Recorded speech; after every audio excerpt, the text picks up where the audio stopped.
through social media and also through like seeing you in person, I've seen like your transition. You know what I'm saying?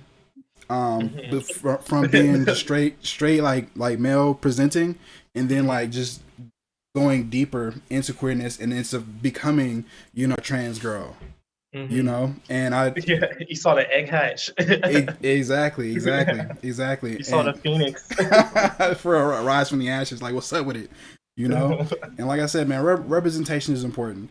I have my own feelings, but I can't speak for you. I can't speak for your experience, and I think that it's important that we in the Black community, especially, have these kind of conversations because, from my perspective, and my point of view, there's a big problem in the Black community when it comes to queerness, when it comes to homosexuality, specifically people who are born male, because I feel like it's a little bit more accepted when women are queer, but then when men are queer, I think it's like, it's a much bigger issue, and that little Nas X video kind of like pushed on those buttons, pushed on those boundaries.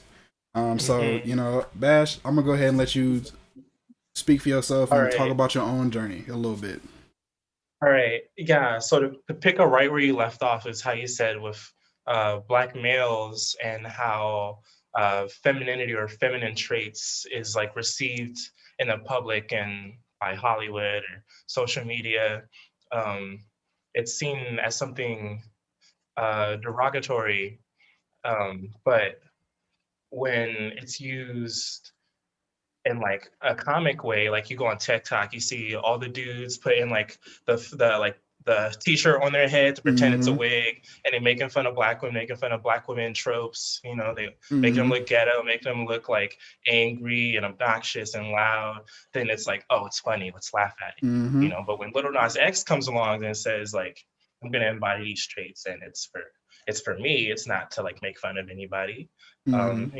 The whole, not the whole world, but all of America was like outraged. At least all the ones who are unfamiliar, unaccepting of queerness. So like if that's how it is in a like public eye, imagine like the microcosm of individuals day to day, queer young boys, queer young women, challenging what's set out for them and saying like, maybe that's not for me. Maybe I'm more this. Maybe I'm more that. It's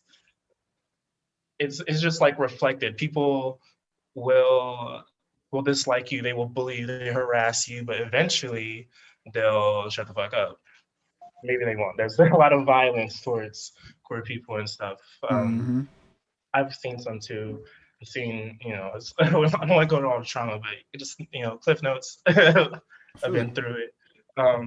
But yeah, so like even when I was like coming out or whatever, even though like I've known I was queer since I was like a kid, it's just like it's more of like shedding and more like coming into it and being more familiar with myself and like how I relate to the world with it.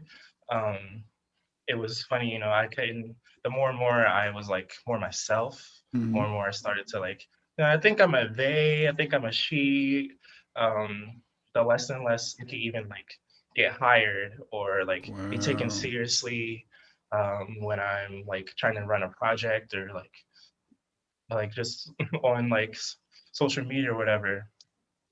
Um, so it's really good to see Lil Nas like take not even like a stance. He's just like being himself, but like it could be seen as a stance when you're like that famous, like, and everything you do is under a microscope. Like almost everything you do is a stance. So he's seeing him like not like what's it called, double back, and just saying Mm-hmm. like, yeah, like I wore some high heels and I twerked on Satan. Like, what you gonna do about it?